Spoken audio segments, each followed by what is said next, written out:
Oh, hi everybody, Colonel Cord here. You caught me in a raptor. Yeah, I got eaten by a dinosaur to truly understand the character of Robert Muldoon. It didn't go so well. Now, to entertain myself as I pass through this digestive tract, I've tricked my friend Brennan into talking about Jurassic Park with me. Well, welcome, Brennan. Say hello. Hello. Alright. Yes, so... if it weren't clear from what I just said, today we will be discussing the best book and movie about dinosaurs I've ever seen, Jurassic Park. Pretty much. And I have no idea how I want to start this conversation off.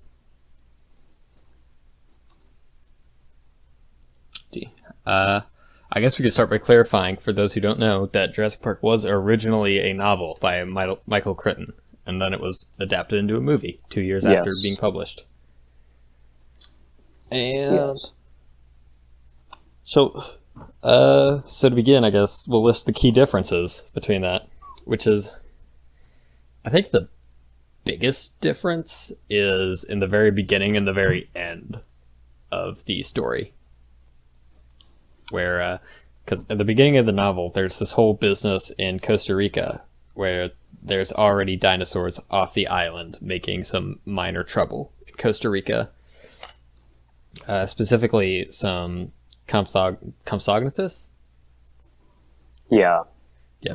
Brennan here is the resident relative dino expert here. Compsognathus, actually. No. Technically, it's Pro-Compsognathus, but they just... It doesn't really matter. Compies. Yeah, pretty much. Yeah, so the compy, like a dead compy, has been found partially eaten by a monkey, and it gets sent to Dr. Grant in Montana. And also the EPA is investigating Hammond and InGen, because they're up to some pretty shady dealings over there in Costa Rica.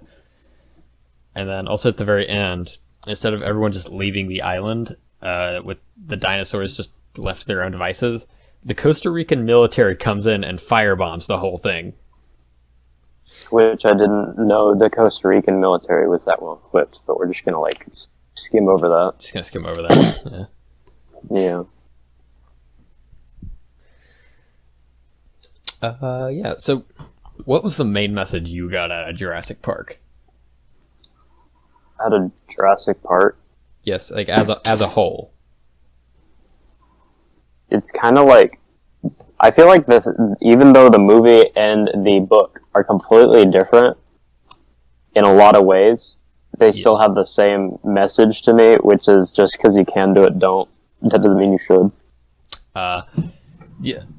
To me, it's more because all right, I'm gonna refrain from talking about the differences for as long as I can.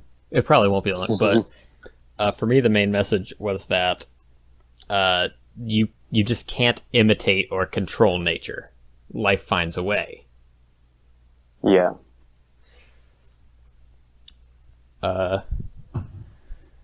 So I think the book better pushes that across for me, because with the movie, everything probably would have been fine for at least a little while longer if Nedry hadn't been there.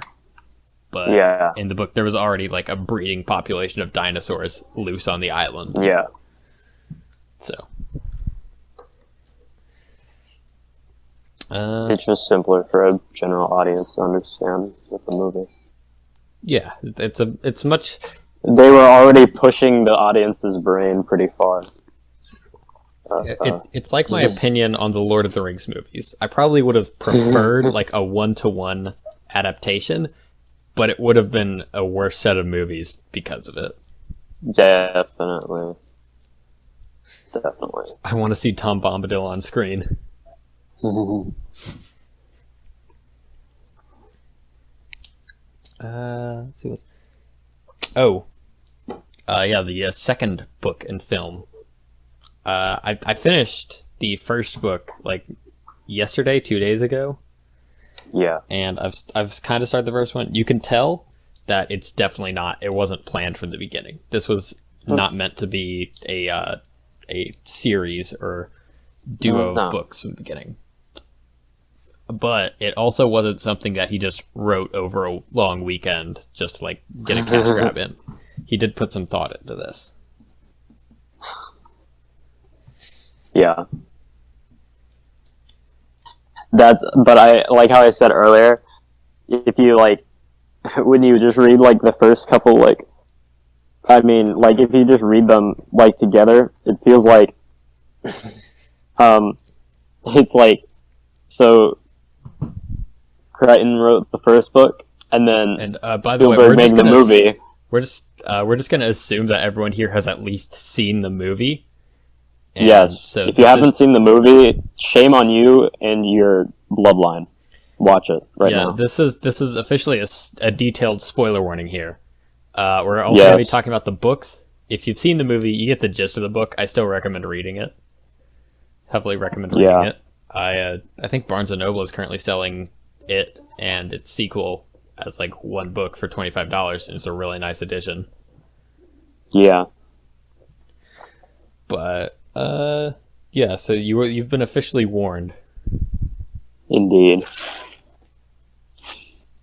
Yeah. So I thought that in my head, the conversation when Crichton decided to make the new novel was like, I feel like it could pretty much just be a DM, and it's like, I'm making a book. Okay, can I make a movie? He's like, sure. Yeah. Okay, I made the movie. It's really good. Could you make another book? And then Crichton's like, oh, if you really want me to. Can't you just make another movie? No. What are you, stupid? Have you seen Jurassic Park 3? Okay, can we agree that Jurassic Park 3 is better than Jurassic World Fallen Kingdom? Having only vague remembrances of Fallen Kingdom, I'm not going to say no. Well, I think Jurassic Park 3 here's the thing gets about a bad my rap. experience with Jurassic Park as a whole.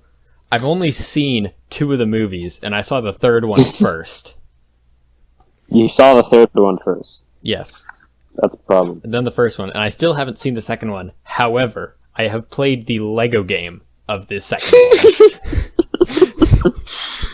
And judging by the adaptations of the first movie and the third movie, I think it's about the same as watching the second movie, except with a lot less realistic effects.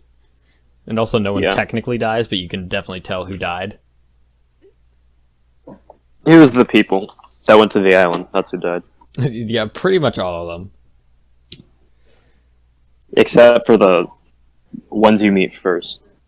Yeah, and also... Those usually don't die. Because I haven't read a whole lot of the second book, but I don't even understand if that conversation took place, can you write a book so I can make another movie? He just kind of ignored the book too. He just created Spielberg just created Isla Sorna out of nowhere because the second book takes place in the Costa Rican jungle. It's about like a raptor population that has survived off the island and is now living in the remote jungles of Costa Rica. There was no second island. There is no Spinosaur. It's what? It's like there's Isla Sorna in the book. All right. Yeah. Forget everything I just said. I just haven't gotten that far yet. But I mean, they probably go over that. Like in the beginning, it seems like there's not going to be an island, but there's an island. Yeah, it does not seem like there's going to be an island from my perspective. From where I am, there's a lot of exposition. From where I'm going in, Levine, the rich jerk dinosaur. I also like the little detail in that he is literally just the teacup dinosaur hunter. Everything that Alan Grant hates. See, he's going down to check on some dinosaur corpse. And that's where I am. That's where you are? Okay. Yes. Actually, let me check that page number so you can get an idea of my person. Yeah, I'm 33 pages into this thing. Out of this out of this almost 400 page book. I'm 33 in. Yeah. Yeah. Still good book, but yeah. You haven't gotten to the juicy bits. Literally and figuratively. Indeed.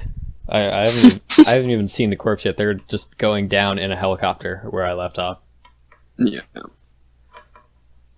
Okay, other thing, Malcolm, I guess, sort of died in the first book. Like, it was kind of ambiguous, but he was definitely meant to be heavily implied to be dead. But then the second book, he's just not. He just has a cane, and that's it. Yeah. He's just not. He's just not. He's like, he even says, he even like says in the book that he was wrongfully reported as dead. Hold on. You were dead. You were definitely dead. I can't believe you guys thought I was dead after dying. He had an extra life. Gosh, he really ate that he ate that mushroom at the beginning of the novel. He ate the mushroom and that let he ate a mushroom. Everyone knows that the 1-Up mushroom is actually just a prehistoric actual plant life. Yeah, Mario is a historically accurate game. Mario is a Neanderthal. Mario is a Neanderthal. That's why he looks so different in Mario Odyssey. That's just what Neanderthals look like compared to normal humans. What, you thought that they were like... It all makes sense now. You thought that they were just like a lot bigger and like buffer? No, they're all small Italian men. Italy, all of Italy is just Neanderthals. Everyone thought they died out. They're not. It's just Italians. Discord's died a little bit.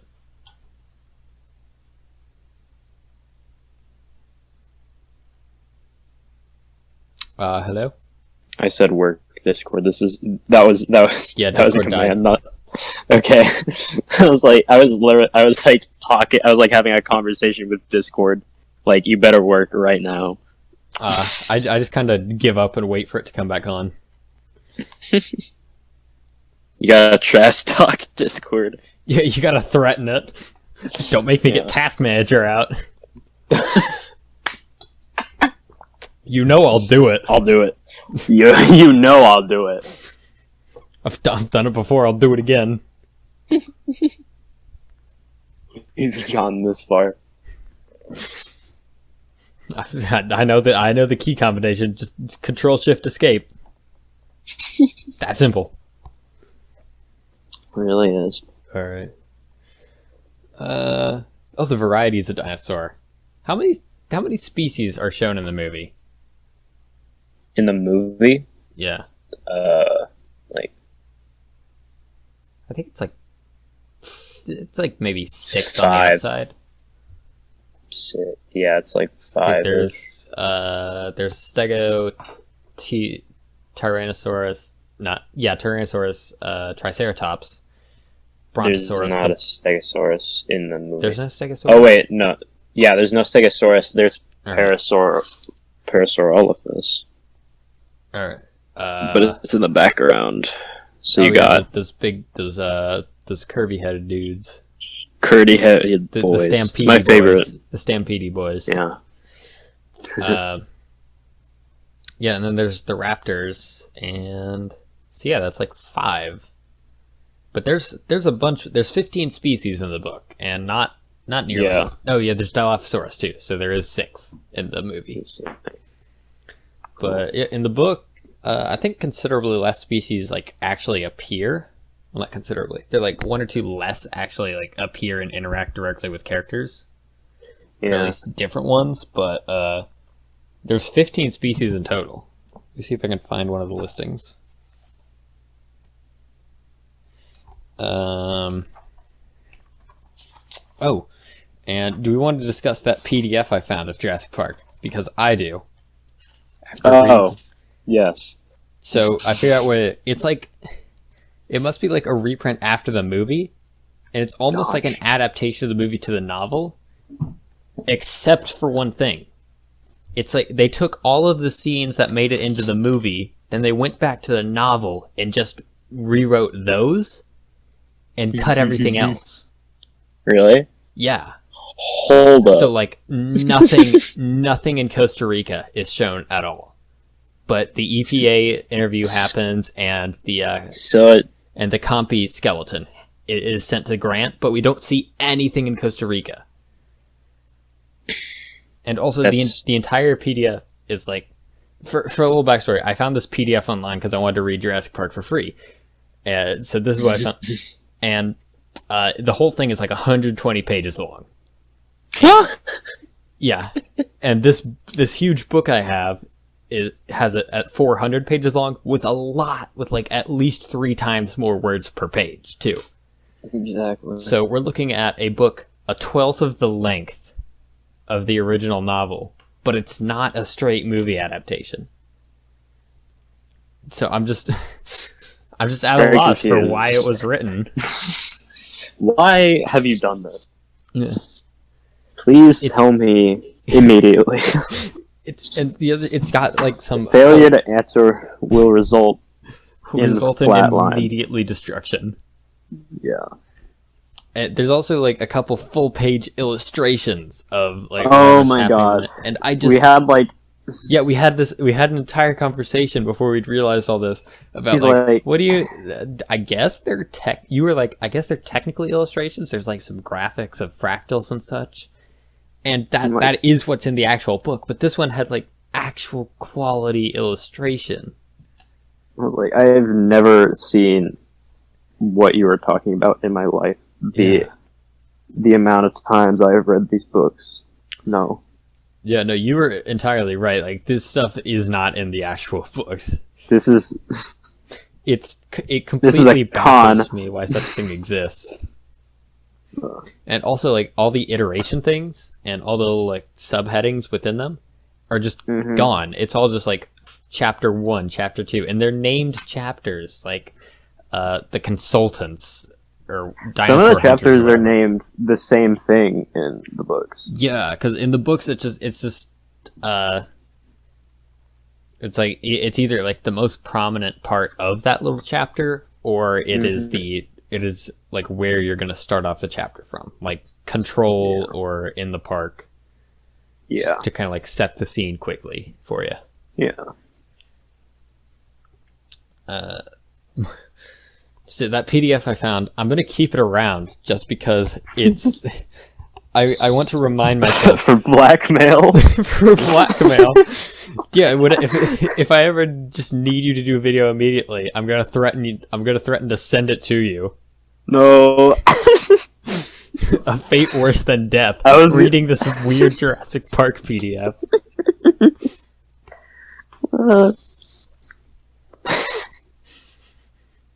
Honestly. So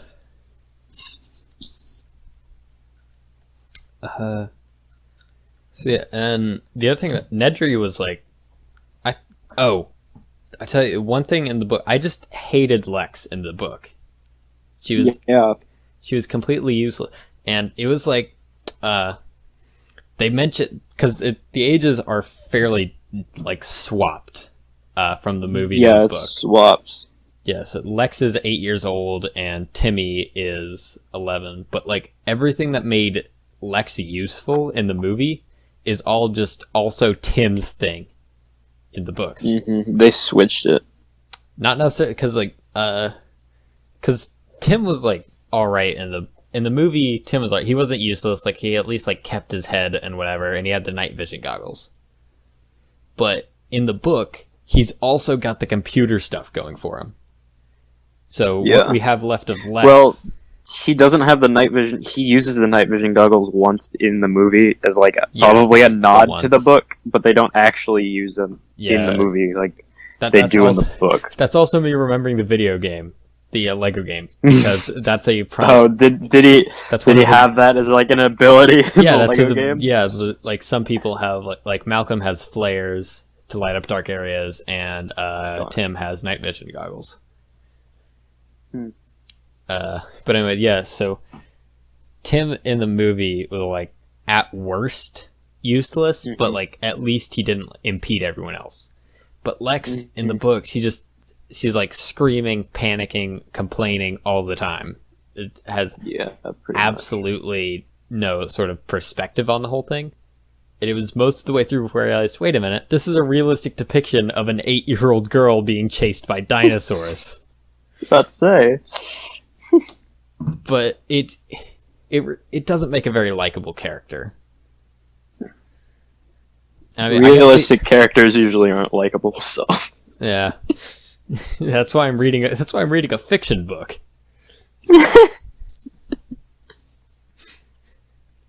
But yeah, so Tim is like out of the because he's got the night vision goggles, and he uses them a fair bit throughout the nighttime section of it, just like kind of actually tell what's going on. And also, while power is out in the lodge, in the visitor center, I guess, he uses while the power is out, he uses them to find his way around. Mm-hmm. But then he also uses the computer system, which they have touchscreens in the book, and I guarantee the only reason that there are touchscreens is so that Michael Crichton could create a understandable graphic for the layout of the computer screen. Because this is like DOS era, 90s. Yeah. This is DOS era. Yeah. So what it should have been is actually just a file directory. It was break of the 90s. Yeah, it was written late in 91 80s when he was writing it. See, this was like DOS era, maybe like Windows 3. So if you're lucky. So this is the G in GUI, the graphical user interface had not been invented yet. It was just text on a screen. Yeah.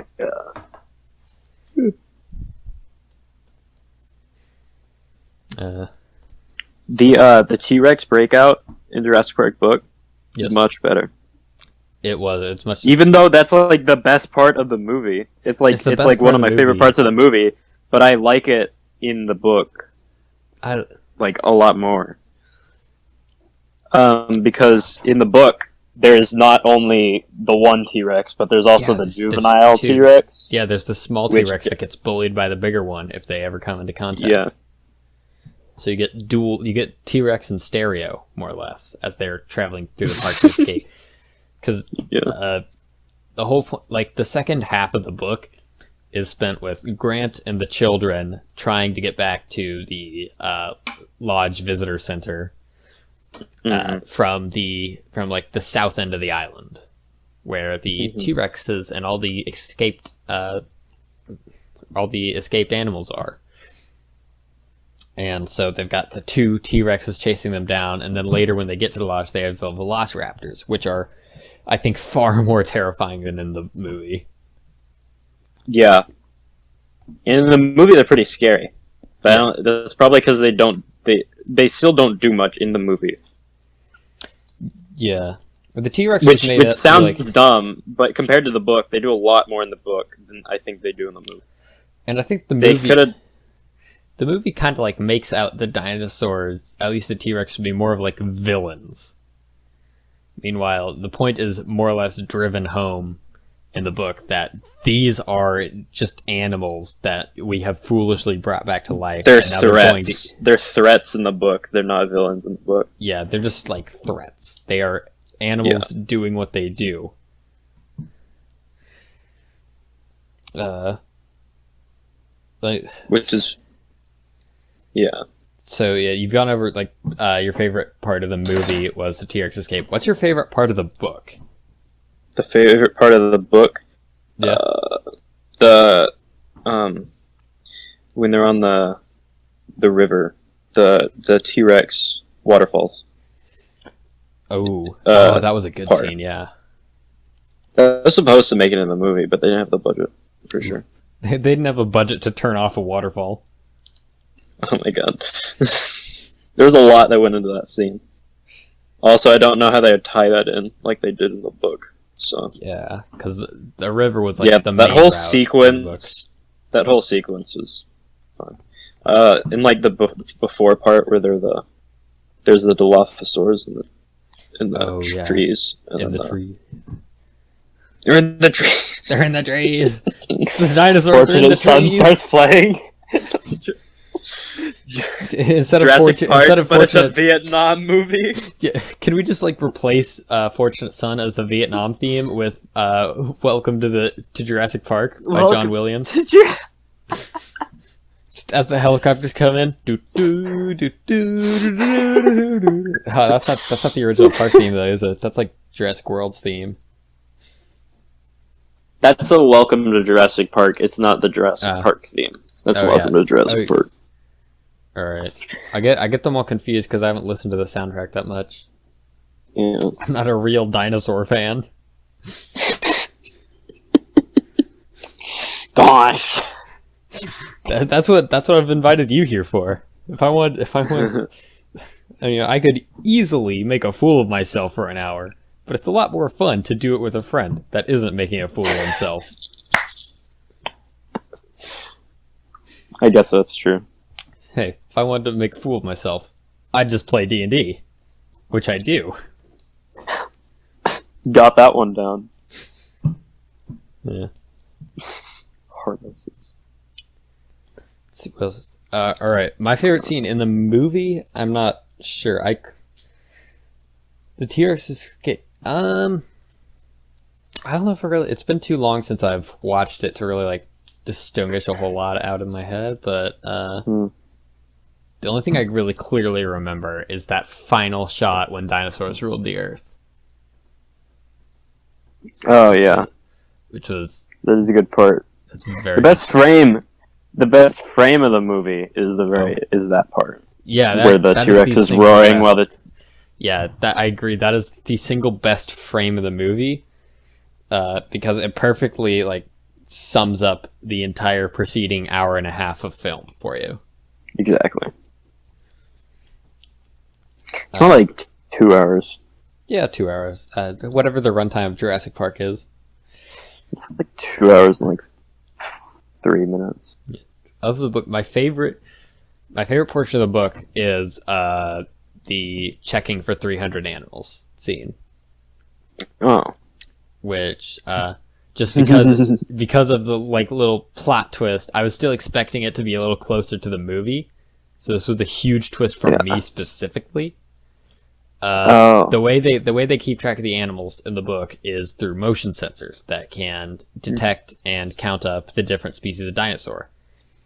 And for some godforsaken reason, their computer system has been designed to just stop searching after a certain number of animals, which I will go over this in a second. Still doesn't make sense. But anyways, so the idea is that these animals can't possibly be breeding because they're all female, except, they just like spontaneously switch gender or whatever, or however they do it. It's not really that clear in the book. They make it a lot more simplified and clear cut in the movie. The second movie specifically. Well, they say it in the book, but it has more runtime in the movie because the movie is much shorter than the book. Yeah. So it makes more sense in the movie because it's explained in like its own little scene than like in the midst of everything like it is in the book. Yeah, because in the book it's more like just while they're traveling, Grant just talks to Tim like, well, frogs. They're not that male and female frogs aren't that different. They could like 2 female frogs could probably get it done. It's something to that effect. And that's just basically how it goes in the book. But anyways, the point is that by this point that I'm talking about, nobody knows that for sure that they're breeding. They've just like seen a couple weird shaped animals away from where they should be. And so then Malcolm gets the bright idea to increase the maximum number of animals to search for in the computer system. And everyone's like, no, that's dumb. But he's like, just do it. That big brain move. He's like, just do it. So they do. And they have created 7 velociraptors. And this is surprise. And this is like the biggest like difference in expected number to found number. But it's like, I'm reading through the list and I'm like, wait a minute. Velociraptor expected 7, found 38, and that and I'm like, whoa, that went from 0 to 100 real quick. That's a lot of raptors to have out and loose. Because the raptors are easily the scariest dinosaurs because they can fit in all the crevices the T-Rex can't, and they're a lot smarter, and they're equally as deadly. So the raptors are easily the most terrifying of these dinosaurs, and there's more of them loose and unaccounted for than like most of the other dinosaurs combined. Than all the other carnivorous dinosaurs combined. Yeah, even with the herbivores, because herbivorous ones. Some of the herbivores have like a lot. Yeah, well, some of them. I Okay. think there was like Maiasaura, and the Maiasaura had been like breeding. It was only like some of the. Yeah, it was only about... some of the dinosaurs that would breed in the book because like they did genomes differently for each one. Right, there's only like 8 some of species the dinosaurs had like a more breed. developed. Yeah, all the ones that use frog DNA. Yeah, and it's because like some of the species had like more developed genomes than others, so they had to do more with some of them than others. Yeah, that is, and they do go over that in the book. That's give you pretty much. It's a neat little detail. It's a lot of attention to detail. That little like. I really appreciate it. That little shock of there's so many dangerous dinosaurs out here, and we have no idea where they are. And now I've got to ruin the scene by talking about how they should have discovered these extra dinosaurs even with the 292 expected count, or 252, whatever it was. Because the system should like be just counting the total dinosaurs there. It makes the most programming sense to just, whenever a dinosaur is detected on the motion sensor, add it to the count, move on. So it should have happened at least once. Was there being like an extra velociraptor or compy detected that just skips over one of the other dinosaurs? So even with 292 total dinosaurs, there'd be like an extra velociraptor and one less triceratops found, because the computer system saw the triceratops last and the velociraptor got counted before it. Yeah. Well, counterpoint. It could detect the same thing twice if you just have it detect things and get the full number. It's hard to code it to, like, once it's found something, to not find it again if it's a motion sensor. Well, alright, but here's the way I would do it, and here's the way that makes the most programming sense to me as a programmer. Just, like, more or less take a screenshot of everything and then count the dinosaurs in that screenshot before you count again. So that way nothing gets counted twice. Even I think that would be hard to automate in even counting for the computational lag. That would just, and I mean not really. It's just the added step of create screenshot and then check in the screenshot instead of live feed. Yeah. Well, so I guess. So unless this was programmed specifically unless this system was created to count in this way, take species 1 of dinosaur, count up to the expected number of species of species 1 of dinosaur, and then move on to species 2. Which that doesn't really make sense to program. It makes sense to just go over systematically, detect number of dinosaurs, then sort them into species. They had literally zero clue that what happened would happen. So, yeah, they should have had clue, but they didn't. So, if you don't have that idea in your head, it's a lot harder to come up with that. It's a lot harder to think of that when it's simpler to just.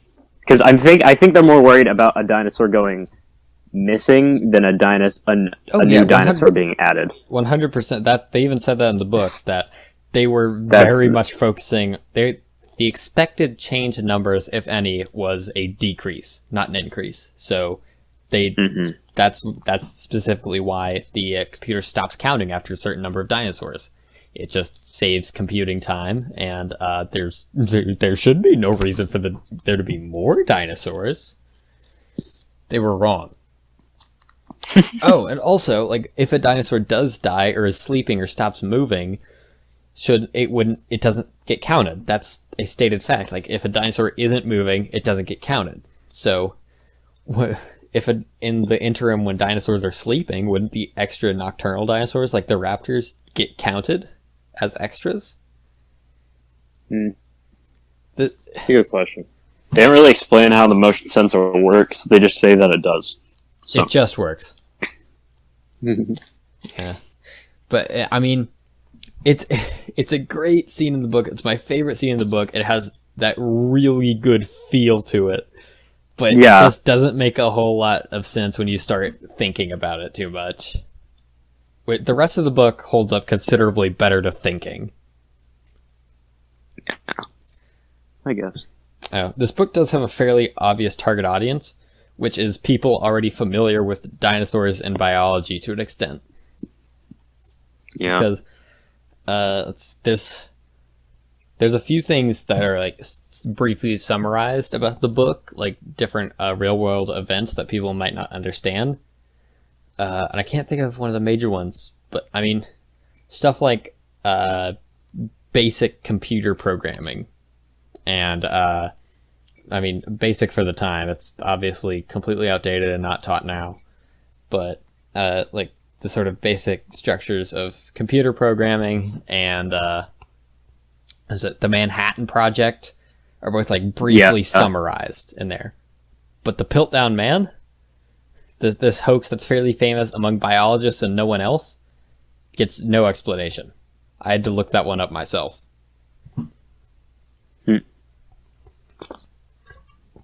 Yeah, and don't even start on like the different species of dinosaur. The only reason I didn't have to look all this up is because I've seen the movies and I have an idea about these species of dinosaur. And that's this book was written for people who already know about dinosaurs. The Drysaurs. I think it was the Drysaurs. Those are the ones that would like hop through the trees, which they would have not done. But they definitely took liberties in the book, just like they did in the movie. Yeah, they took liberties up to what dinosaurs do, which I think Velociraptor is a much more intimidating name than Utah Raptor. Anyway, yeah, because like Utah Raptor, I've been there. I've been to Utah. Nothing from Utah is scary.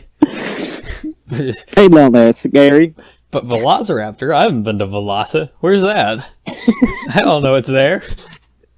Is that some Asian country? Is that some town in Russia? Some country? Is it a town in Russia? Some town in Asia? Is it part of the USSR? My favorite country. My favorite country is Veloci.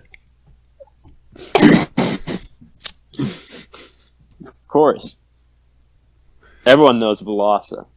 Yeah. It's where the Velociraptor was found, obviously. With the capital, Utah. Yep. We only talk about facts on this channel. Obviously. Real 100% facts. Nothing more, nothing less. This is 100% an educational channel. I don't care if none of my videos are labeled educational. That's what it is. That's what it is. It's like the motion sensors. It's just what it is. It is what it is. That's how it be. Don't question it. Acknowledge it. Don't worry about it. Just don't worry about it. Don't worry about it. Yeah, the Dilophosaur in the book, they're fully grown. The Dilophosaurs in the book, so they're like the size of the Dilophosaurs. So they're like 6 foot tall. Yeah, which is much scarier than in the movie where it's still a juvenile. It's like they're like 4 foot. The size of a medium, like a dog in the movie. Yeah, I mean they're still scary and also you get like the first person perspective of Nedry being eaten in the book. Like it doesn't. Yeah. It's not just you see his eyes get spit on and then cut to somewhere else as the dog jumps in the car. Like you get to because they couldn't do that in the book. You get to read as his like eyes and hand are burning from the acid and his guts get ripped open and spilled out, and it's honestly quite terrifying. Yeah. I like that part. It's cool. It's good writing, but it's pretty metal, man. Pretty metal. I dig that. I vibe with this. Bro, I really want one of them Dilophosaurus that done spit on me and eat my insides. I'm into that. Joke's on you, I'm into that. Joke's on you. I wonder if there's like a really obscure 4chan community that's... It's the slash eaten by a Dilophosaurus board. God. It's at boards.4chan.org slash eaten by a Dilophosaurus slash. Yeah. It's just a bunch of green text about hypothetically getting eaten by different kinds of dinosaur. It's a fanfic page. It's all one big collaborative fanfic. Mm-hmm.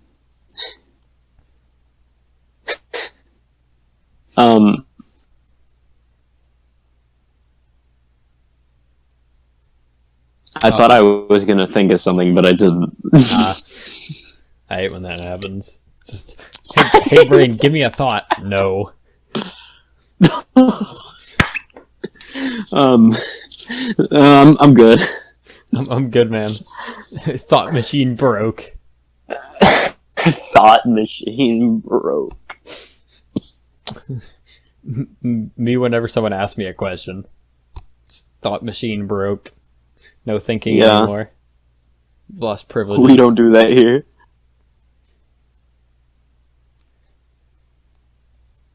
Yeah. It feels like he wanted like Jeep to sponsor the books because he like specifically says Jeep. He does. He doesn't say Ford Explorer, I don't think, but I think he says Jeep. Land Cruiser. He calls them Land Cruisers. He does. Yeah. He calls them Land Cruisers. Okay. Yeah, he does distinguish. It feels like he wanted sponsorship. Could books get sponsorships? Can that happen? Or he planned on the book being made into a movie. He planned on the book getting made into a movie and getting like none of the product placement revenue because that all normally goes into the movie's budget. Yeah. He was just doing Steven Spielberg a solid. That's it. Let's go back in that DM. It actually started, hey bro, can you make a dinosaur book so I can make that in a movie? And can you put Jeeps in it so I can get some product placement? Make sure to put Jeeps in it, because I like those. As a Jeep owner, I feel like I'm a little biased, but yeah, Jeeps do make sense for the park. It's a Jeep. And also, thanks for the accurate depiction of only being able to go up to like 30 miles an hour off-road. That is also an accurate depiction of Jeeps. I mean, I'm going to be honest. Most things can only go 30 miles per hour off-road. Alright, so here's the thing about my Jeep. Without tipping over. Yeah, here's the thing about my Jeep, and I think most Jeeps in general.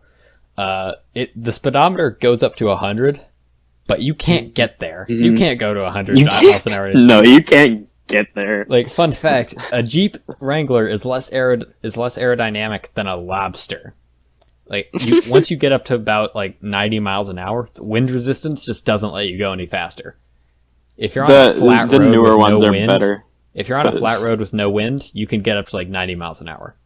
With a tailwind, like, you have to be going downhill with considerable tailwind if you want to hit 100 miles an hour. Have you just gone out to flat roads to see the top speed of your Jeep? I've booked it on a highway before. That's something I would do with my car once I got it and I was able to be alone in it for like a while. All right, let's see what the top speed on this puppy is. Recently I've had to make like quite a few hour and a half drives like on a highway. Yeah. So, you know, when you're bored on a highway, there's not much you can do besides go fast. And so I went fast. Not as fast as I'd like, but as fast as I could. As fast as the car would go. As fast as the car is physically capable of going. I'd also like to point out that the faster you go in a Jeep, if once you pass a certain threshold, about like 75 to 85 miles an hour, depending on the weather, you start smelling burning oil. You just start smelling like oil and gasoline fumes in the cab, and that's your clue to slow down a little bit, Buckaroo. I don't know if that's a problem with the Jeep brand or specifically your Jeep. I'm thinking it's specifically your Jeep. I have a 13-year-old's car. It could be either. Yeah, it's probably just mine. It could be either. It's probably just mine. My Jeep is 13 years old. It still looks like new. Very proud of the upkeep that has been taken of this Jeep. All right, back to dinosaurs. Dinosaurs. Oh. You want to hear a story about Jurassic Park? Yes. So, in 8th grade, in 8th grade, we had to do a book project the first half of the year. We had a physical project the second half where we had to do our own little experiment, and then the first half of the year we had a book project. Yeah. And so we had the first half of the year to pick one of the books. And it was like The Martian. Oh, that's a good book. October Sky. I think that's what it's called. I can't remember. And Jurassic Park. Mm-hmm. Oh, and one was Ashes. And it was I think that's what it was called. But it was about if the Yellowstone supervolcano went off. Very, very. That was a good one. Very current topic, that. Yes. It always has been. Always has been. Right after it erupted, it was a very current. Well, I guess it would have been a very current topic. Either it's a very current topic because that's what's going to happen next in 2020. I mean, yeah. Either the Yellowstone supervolcano is either a topic because it just happened or because it will happen soon, or eventually. Exactly. Even though it's not technically overdue for an eruption because that's not how volcanoes work, but. Yeah. But it'll erupt at some point. At some point. Yeah, so back to the thing. So I chose Jurassic Park, and I was like, bet, I have an excuse to read this again. As if you really needed one. No. But this was a good one. Yeah. And so I reread it. And then I did my project. And I was and apparently I did so good on the project that the teacher had to point out that I was the only one that got 100 because of the amount of detail that I went into. You did so good, she started grading on a curve. She was just going to assign the normal point values, but you did so good, she decided everything had to be graded on a curve just to point out how good you did. She was mad that she could only go to 100 points. Yeah. This assignment is now out of 200 points just because Brennan's earned it, none of the rest of you. But all of you, even if you did good enough, you'll only get 100. Yeah. That would be so dumb. It turns out she just liked Jurassic bad Park for literally every other person in the class. It was a guy. That's actually my favorite. He was the coolest teacher, honestly. Uh-huh. He's just a bro. Oh. He's just one of those I don't know if you know one of those teachers, but those teachers that are just bros. Oh, one of my teachers is last year. It was his first year teaching, and he actually dropped out of the high school that he now teaches at. He dropped out, then went back and finished his senior year, and now he teaches there. Hold up. And honestly, what that guy got some cheat codes. I mean, because he's one of those teachers where he just really wants to teach, and he's fairly good at it, but also he just ends up being piled into just one of those teachers that he just kind of gets lumped in with the teachers that don't really care what they're doing, just because he's the youngest teacher in the school, and also he says fuck during class.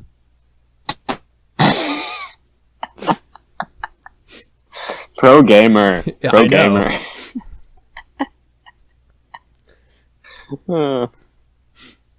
That's all you need to know. It's great. He's my favorite teacher. Oh, and it gets better because his grandma goes to my church.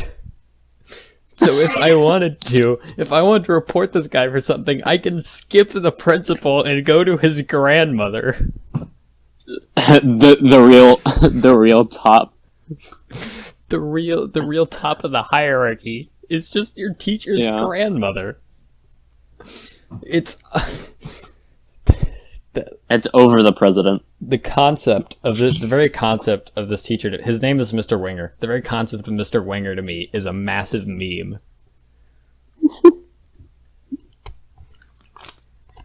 Pretty much. Mr. Winger, if you ever somehow watch this, just know you are probably my favorite teacher ever.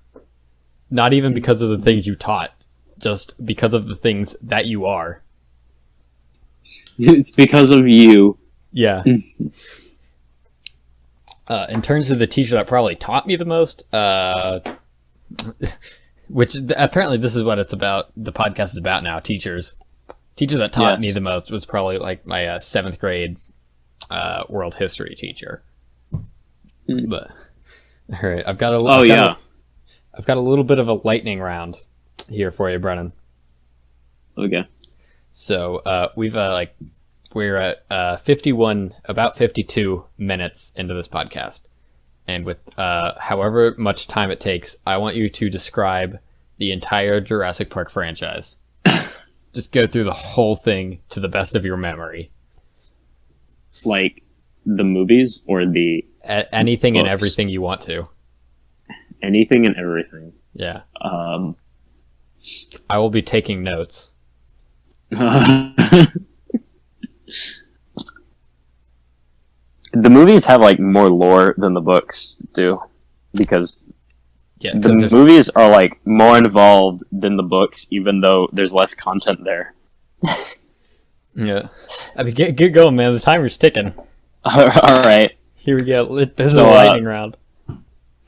I'm going with movies. All so right. The first movie is about this. It's about this Scottish guy that was like, all right, I'm gonna make a park, but let's put dinosaurs in it. And so he calls up his friend Dr. Wu, and he's like, yo, we're gonna make some dinos. And Dr. Wu's like, bet. and then he leases this island up the coast of Costa Rica, and then they build a park, and they call it Jurassic Park. And now there's been like in the building of Jurassic Park, like it was mostly fine, but then like there was like an incident right before, like months before they planned to open, and then the investors were like, oh no, we can't have that. And so they're like, all right, we're gonna have you get approval from outside sources. And so they'll like call up some paleontologists or something, and we'll pick out this like mathematician guy to go over there because they seem smart. And they're gonna check out the park, and like Hammond's like, all right. And so he breaks into the paleontologist's RV in the middle of Montana, takes his champagne and drinks it in front of him as he tells him about it, and then he bribes them into coming, so he can have this dinosaur park. Yeah. I'm gonna send you these. I'm gonna send you the notes I'm taking after you're done, by the way, and I'm probably gonna post them online because I think these have some quality entertainment value. They really do. Okay, so they the notes specifically, not just your summary. There's like 2 levels of entertainment here. It compounds. Yes. And so they take him to the island off the coast of Costa Rica, but while this is all happening, one of the employees, one of the like main coders at the park, because they wanted to like automate as much stuff as possible at the park, because one of the points that the Scottish guy wanted was he wanted it to be the most technologically advanced theme park in the world.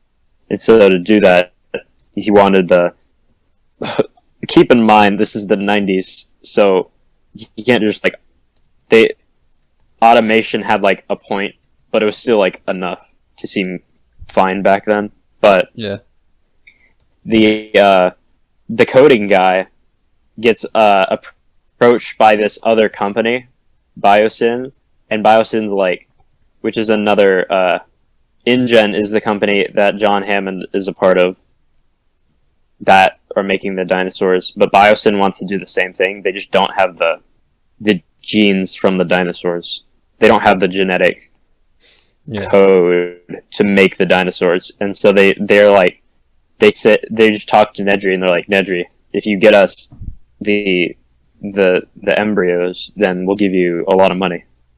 And Nedry's like, sure, I don't care about my stable job anyway. This probably high-paying stable job as head software engineer at this park anyway. So we assistant head. It's a very smart idea, of course. Big brain. And so, yeah. And so the paleontologist and mathematician and the lawyer that represents the investors all go to the park with Irishman. And all right, hold on, I want to write this down. Scottish. How do I spell? I've been saying this wrong the entire time. How do you spell paleontologist? Yeah. Paleon.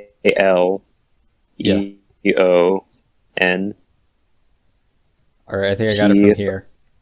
Yeah. All right, a paleontologist, a mathematician, and yes, and a billionaire walk into an island.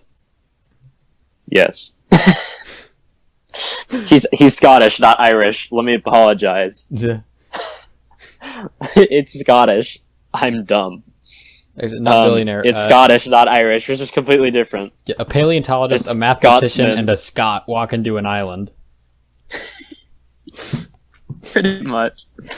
And so they get to the island, and then they show him, and the Scotsman is like, all right, you're here, and then he just shows them the dinosaurs because they didn't really believe him when this random Scottish guy breaks into your house, air quotes, and takes your champagne and tells you, I got an island down in Rica. It's got some dinosaurs on it.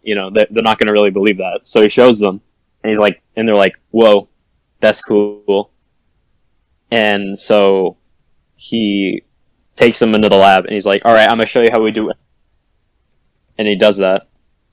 And he shows them how they use sophisticated techniques to extract the dino DNA. And they took mosquito. They took the mosquitoes found in amber, and they took the DNA out of the mosquitoes from the fossilized blood. They take that, and it still has the DNA in it. So they just swooped that, and they constructed DNA. But they had to fill in the gaps with some of them, so they just used frog DNA, frog and bird DNA and stuff like that to fill in the gaps. And so they do that. They go into the lab. Well, they break out of the ride that was explaining everything, and they go into the lab. Yeah. They witness a dinosaur hatch, and then the mathematician says some smart stuff that a lot of people remember. Yeah. Then they go to see the velociraptors. Yeah, they go to see the velociraptors right after that, which scares everyone because you don't actually see the velociraptors. They just lower a cow into a cage, and it gets wrecked. But then I'm writing. I want to make the clear. Security guy. Instead of calling them velociraptors, I'm calling them scary monsters. The JoJo stand, scary monsters. Okay. Because that stand's power is just to turn you into a velociraptor. Yeah. It makes sense. So it just works. Mm-hmm. So they, the security guy tells them how the velociraptors are like super intelligent, super fast, and they're just like the perfect killing machines practically. And he tells them how there's only 3 of them because there were 5, and then one of them killed 2 of them, so there's only 3 velociraptors. But they're still able to wreck the cow no problem, so that's still kind of scary. And so right after that, the Scotsman is like, "You guys want lunch?" And they're like, "Okay." And then they go to lunch, and they say some smart stuff about the park because not everyone's like totally in on this thing that the Scotsman has already spent billions of his own and of investors and probably his own money on. And so he's like, "Well, I'm a proof that it's still good to you." And he's like, "All right, hop in these Ford Explorers that have clear tops and they're painted oddly, and I'm gonna push you into these, and you're gonna go on a tour of the island." And they're like, "Well, here we go." And so, oh yeah, and they are accompanied by the Scotsman's grandkids, little girl and little boy. And so, all of them, paleontologists. That's plural. Yeah, paleontologists. Yeah. Mathematician, lawyer, and little boy and little girl all take a tour of the island. They pass a lot of dinosaurs. They pass the Dilophosaurs, which are like apparently little. They're spitty guys, so they'll spit acid at you. So they have to they spit acid at you, but which is what the park tour tells them. But they don't see them. But and then the next one is they go past the T-Rex paddock, but the T-Rex really isn't having it even after they lift the goat, so they just skip that. And then on their way to the Triceratops paddock, they get news that there's a really bad tropical storm approaching the island. So they're gonna have to stop the tour after the Triceratops and start making them head back after that, which Scotsman is not happy about, who is talking to head software engineer, also known as Black Guy. Yeah.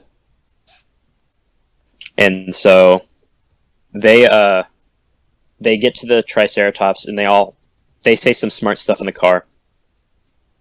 And then they jump out, or at least male paleontologist jumps out after female paleontologist does.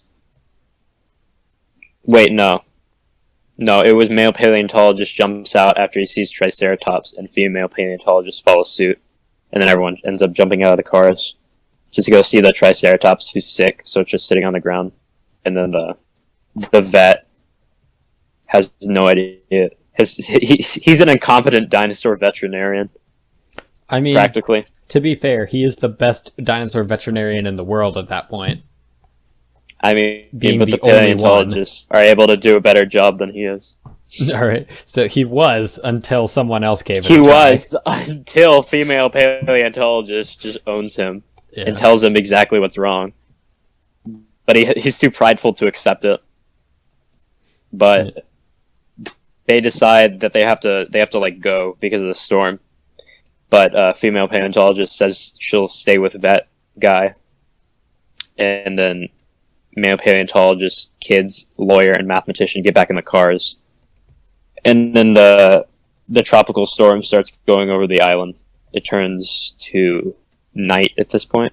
Yeah. And so they get back to the T-Rex paddock. But while they get there, Nedry, he's the only one that actually has a name. Yeah. Nedry pulls the sneaky one, and how he was going to get the embryos so he could get the mad stacks. He turns off like all the security systems in the park, so he can get past all the cameras and stuff, so they don't know it was him. So he very nervously tries to pull a sneaky one, and somehow manages it.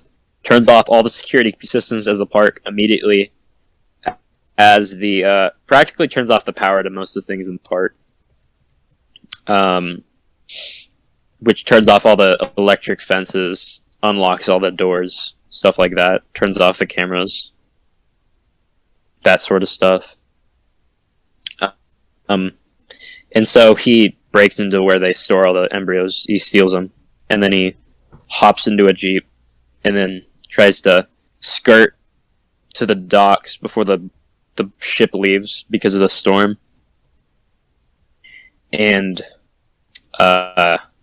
because it's nighttime and they're in the middle of a storm, he just gets like totally turned around, and he ends up in the Dilophosaur paddock. And he gets, after playing with it like it's a dog, like a fool, he gets eaten by it. Yeah. And so the embryos are lost forever. I've written he would have gotten away with it too if it weren't for those meddling spitty boys. Yeah. Yeah, that's how it goes. That's how it goes, pretty much. And then, so everything is turned off. All the security systems are turned off. And the T-Rex finally decides to make an appearance at the paddock, conveniently when they decided to show up, when they stopped at the T-Rex paddock. When Nedry shut everything off, they ended up in front of right in front of it. And so the T-Rex eats the goat, finds out that the fence has been turned off, and it's like, hoo-hoo, and breaks out, roars, scares everyone. The lawyer gets eaten on the toilet, and the T-Rex, the kids, little girl and little boy are being idiots in the car because they're all alone because the lawyer was in their car. There's two cars, and so so mathematician tries to pull a fast one to like save them with a flare. After paleontologist does the same thing, but mathematician just does it worse, and he just gets like severely wounded in the process. So the T-Rex tries to eat little boy and little girl, but it doesn't work. But it gets bored and it leaves, but it throws the car with little boy in it off there's like a ledge because of how the paddock is set up, which is hard to explain. So there's a ledge near where they were, and so it pushes him off the ledge, and it gets stuck in a tree, and little boy is stuck in the tree. And so paleontologist has to go save boy and tree, and then they have this like heartfelt moment, but they have to like go down the tree, and they almost die.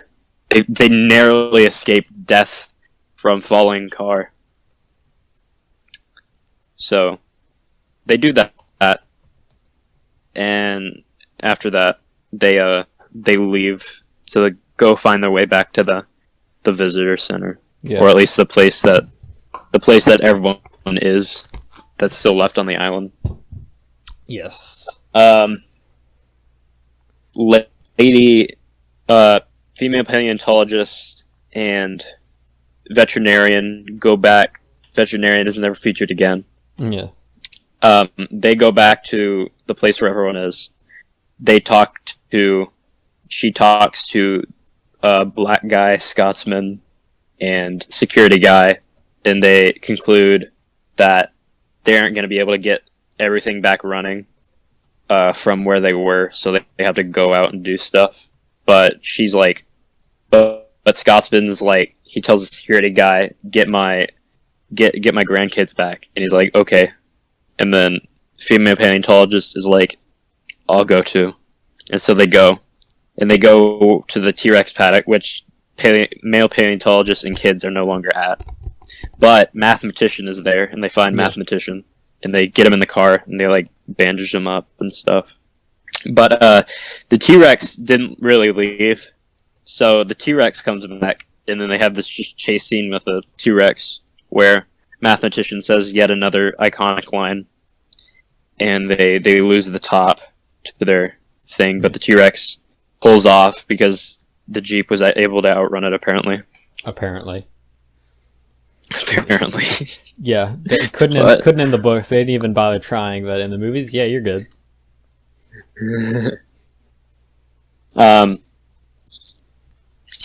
So they so they get back. Scotsman eats some ice cream because it was melting, and female paleontologists and Scotsman have a conversation about why he did this. And he's like, dinosaurs are cooler though, and she's like, well, not cool enough. That's kind of the moral of the story. Yeah. But they so paleontologists and kids have a heartfelt moment in a tree where they mess with a brachiosaurus in the morning, and then they start heading out. In the morning, they discover a nest full of eggs. We never find out what the eggs are, too. Yeah, they kind of gloss over it as well. It's like... the movie. Until I thought back about it, I thought, wait a minute. That means the dinosaurs were breeding. That's fairly significant. Why is this never spoken of? But, yeah. So they get... So in the morning, black guy tells everyone how they can't turn the power back on, so they have to do it manually.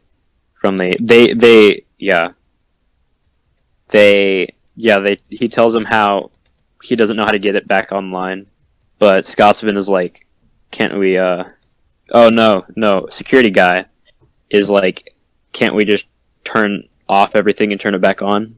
Like, school IT department? And black guy's like, oh yeah, that might work. And so they do it. You're giving like, okay, it worked. You're giving the school IT a little too much credit there. Yeah, but and so black guy says it works, but they need to like actually fix it. So he's like, I'm gonna go fix it. You guys go to the bunker thing because everything got turned off, so they don't know what's out there. So they're like, we should probably be in the bunker because there's like a bunker on the island, just in case. So they go there with mathematician. Yeah, mathematician, security guy, and Scotsman, along with female paleontologist, go there, and black guys goes to fix it. Meanwhile, paleontologists and kids are walking back, and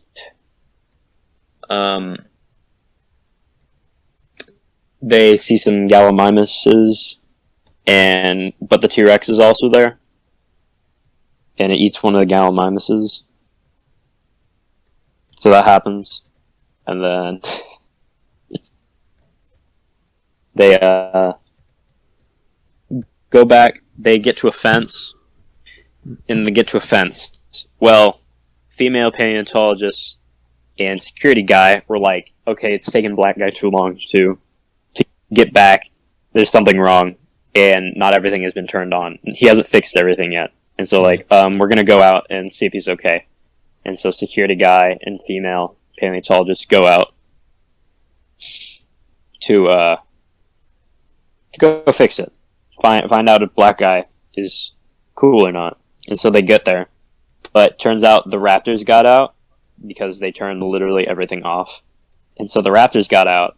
So it turns out they were being hunted like the entire time they were on the way there. So security guy is like, I'm gonna divert their attention. Because security guy brought like a shotgun. And so he's like, I'm gonna divert their attention. You go for the power where you go for the place that will fix everything. And she's like, all right. And then she makes a mad dash for it. And she gets there. Meanwhile, security guy says an iconic line and gets eaten by a velociraptor. And so, female paleontologist finds out that black guy died, got eaten by a raptor, by a velociraptor. She fixes everything and runs out of the place. And she makes her way back to the visitor center after that. And then, by then, the male paleontologist and kids have made it to the visitor center. And then they meet with female paleontologists and male yeah, they all meet up in the visitor center. They get in there, but it turns out the raptors have all gotten there too, and so the kids like hide in the kitchen, and there's like a whole part about that. They're in the kitchen. The male paleontologist, female paleontologists meet up with the kids after they kind of just mess with the raptors in the kitchen. In the control room, they end up the doors weren't locked. They had to lock the female that the little girl had to do some hacker man stuff on the computer to turn on the locks, but there wasn't any point because the raptor just tries to break through the glass anyway, and male paleontologist just has bad aim, and so they just run into the vents. They fall out of the vents. Raptors try to eat them. They fail. T-Rex comes in, saves the day, eats raptors. They run out to Scotsman and a mathematician, and they escape the island. That is pretty much the first Jurassic Park film. I'm this gonna has been stop. like I'm 20 gonna stop minutes. you right there. Yeah, 25 actually. So, thank you. We'll just leave that one there. Thank you all for watching. Thank you, Brennan, for being here as extra special guest. Yes, I will see everyone next time. Colonel Corn signing off.